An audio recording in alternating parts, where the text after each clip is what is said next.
Welcome to the Growing with Newcomers video series, presented by the Immigrant Education Society, also known as TIES. TIES is a not-for-profit organization that has been actively serving newcomers and low-income Calgarians since 1988. TIE's primary goal is to provide immigrants and economically disadvantaged individuals with a solid foothold in Canada and afford them the opportunities to feel belonging in their new community. In this 6-part series, we will learn about gardening in Calgary's regional environment, share expert knowledge, and gain food growing skills. We will explore Southern Alberta's climate conditions, local vegetables, Indigenous plants, growing options, food security, and more.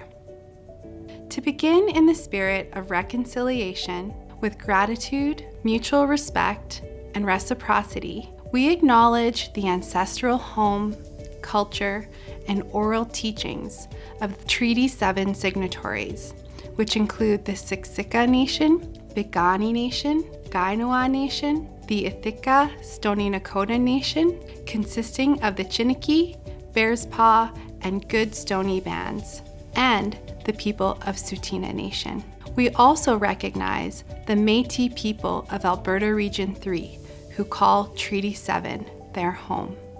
In this first video, we will introduce the growing environment in Southern Alberta, learn the local climate and weather conditions, identify ideal garden placement, and bring awareness to challenges gardeners might encounter. Southern Alberta is a sunny, beautiful, and dry prairie place with many different weather patterns, sometimes all in one day. Strong winds, rain, hail, sleet, snow, and fog are all normal types of weather during the 4 seasons: winter, spring, summer, and fall.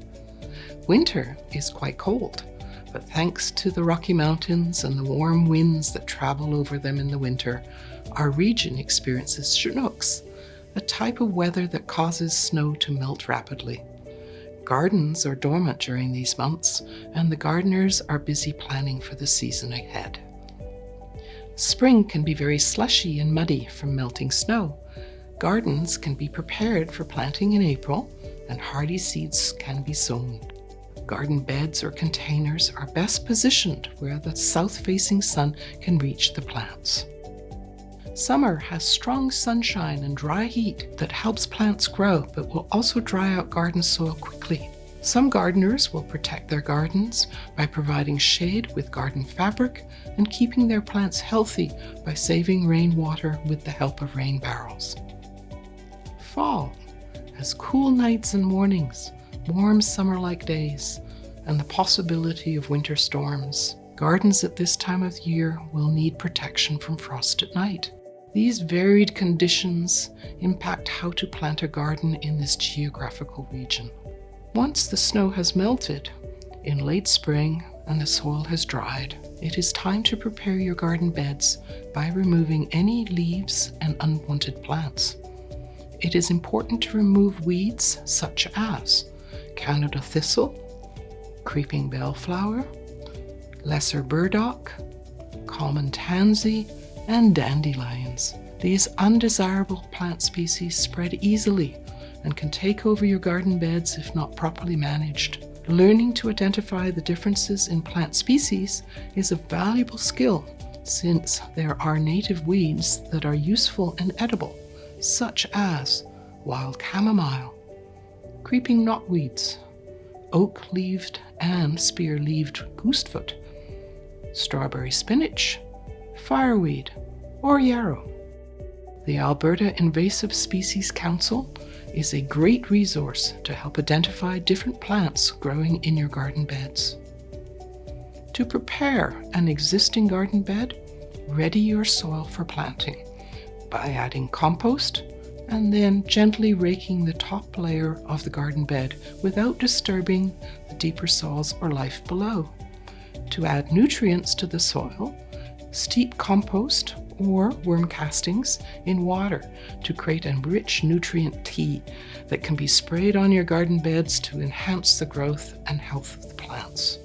Once you have prepared your garden bed, it's time to determine what plants will be grown and where they will be located based on the best placement. Typically, taller plants will be placed at the back and shorter plants in the front. To help in your planning and to keep track of your seeds or seedlings, draw a simple picture of where you will be planting your crops in the garden bed or containers to reference once the seeds are under the soil. It is also valuable to label, mark, or create signage for what is planted where in the garden.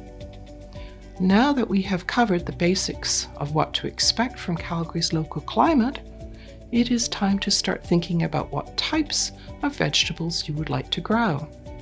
What do you like to eat? What vegetables do you need to complete your favorite recipes?